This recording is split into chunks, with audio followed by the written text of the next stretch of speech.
NGO for promoting and strengthening the micro enterprise. This too, a sanction letter and a symbolic check will be handed over to YouthNet.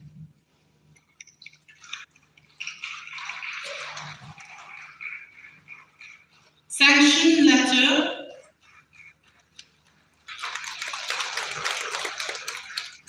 Sanction letter of 1 lakh to Akeda Amlung for capacity building of micro entrepreneurs.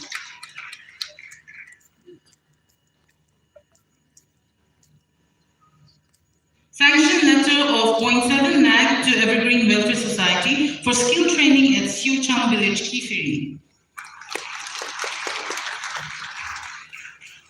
Sanction letter of 0.7 lakhs to Jinghu Muzing Molong for imparting financial literacy.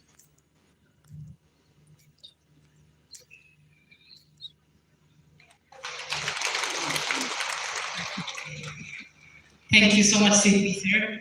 And now for the symbolic handover of a check of 3.5 lakhs to District Administration Kifiri for Public Library at Government High School Longmatra, for which I should like to invite Shri Tunsawati Longkamer DC Kifiri to please accept.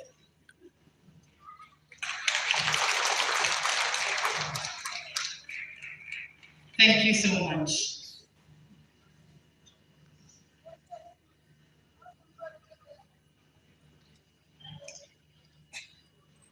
Symbolic handing over of the check of 3.5 lakhs. Sanction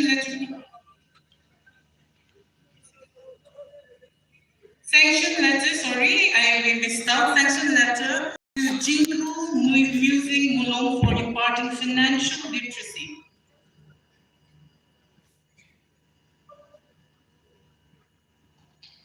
Congratulations. Thank you so much. Thank you so much, ma'am. Thank you so much, sir.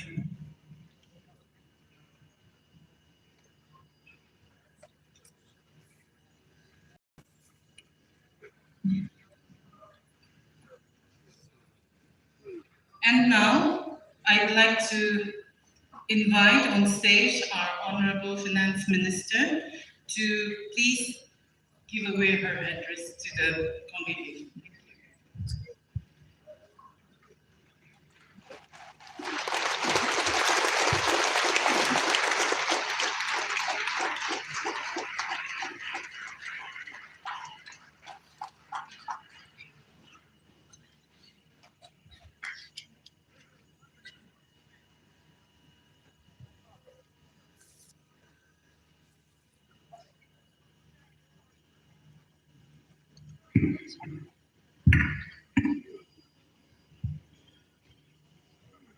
Good afternoon to all.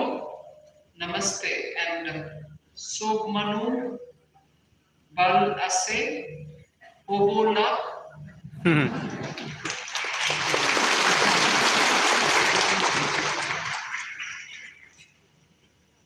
It gives me immense pleasure and joy to be here in this beautiful and mountainous town of Kifri. It's a land of festivals. Nagaland is normally called. And Kifri in particular stands out for its fascinating history. This land remained untouched by the British colonial administration, even when its surrounding areas came under their control even in the 1920s. You've been brave in keeping them out.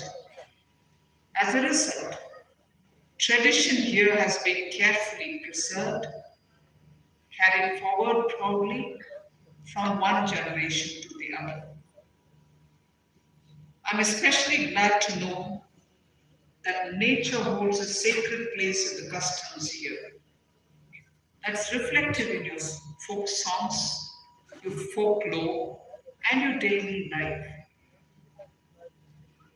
It actually shows a deep harmony between the people and the environment, and that has actually defined the region for a very long time. The majestic Saranti peak rising to a height of 3,840 meters. It actually stands as Nagaland's highest point. It's visible from Kifri, although I have not sighted it yet. And it is admired for its panoramic views. Across both sides of the border, its slopes often offer a mountain climbing experience that even amateur trekkers cherish. Kifre is also known for its apples. It's grown in Tanamir village, situated over 2,000 meters above sea level. And I had a taste of them. They're delicious and absolutely crunchy and juicy, which I don't get in any of the apples which I buy from the market in Delhi. Apparently, Tanamir is the only apple growing village in the entire Northeast. And the village's annual Tanamir Apple Festival has become a much awaited event in the calendar for visitors who are visiting Nagaland, and they take their memories beyond here. I would have loved to go to the Pumrose subdivision, the limestone caves of Salome Bibi, and the nearby villages, which tell the story of times and nature's artistry. The Zulki River, another of Kifri's natural treasures, flows gracefully through the district with the potential to support exciting water sports such as rafting and canoeing. There are several achievements of the Northeast which we can speak of. Since the time Honorable Prime Minister Narendra Modi has taken charge in Delhi, the Northeast has been placed as a priority and as the heart of India's growth vision. Calling Northeast and its 8 states as Ashtalakshmi, in the last decade, Prime Minister has travelled to each and every part of Northeast. And the total count till today stands 70 times. For a Prime Minister of India to visit every part of the country is something which you would naturally expect. But unfortunately, we've not seen Prime Ministers otherwise traveling so much to the Northeast as would all of us love it. But Prime Minister of India, Narendra Modi ji, has reached the Northeast 70 times. And central ministers like me have been told to visit Northeast to make sure their department and their work-related work happens smoothly. And a total of 700 visits by the central ministers to the Northeast has happened. And in this 700 number, it's not a just fly by morning flight and come back and return in the evening. It's overnight stays, each visit for a minister, because only then do you interact with the local people, understand the issues of the local area. So it's not as if they're just making a token visit, but 700 visits accompanied by overnight stays. As a result of sustained commitment, you find 3,613 projects worth over 44,800 crores have been sanctioned for this region. 974 industrial units have been registered in the Northeast, and 10 new greenfield airports have been built in the last 11 years. 4,136 crores have been allotted for the development of hydro projects. The Rising Northeast Investors Summit, which was held in May, drew an unprecedented number of 4.3 lakh crores as investment shown as interest while signing the MOU. The state governments will have to follow them, pursue them to have them brought to the ground. There are several financial inclusion related programs, whether it is Jan Dhan accounts which have zero balance, but no service charge at all.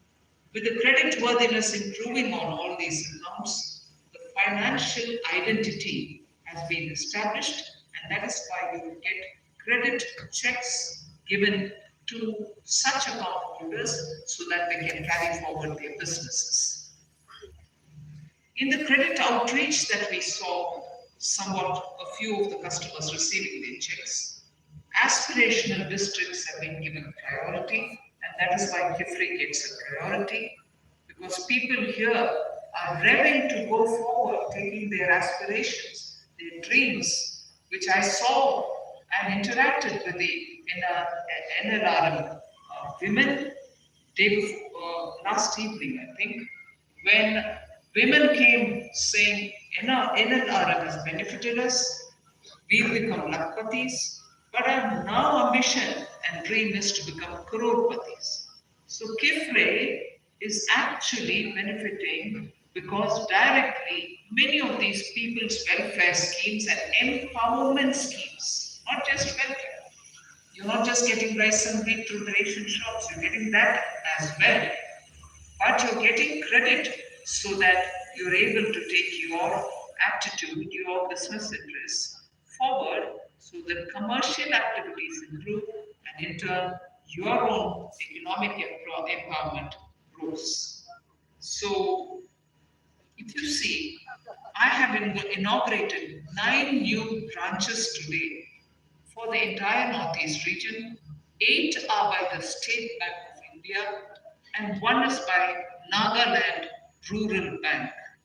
Out of these 9 branches, 3 are opening in Nagaland, which I believe will cater to banking needs for the people in the state.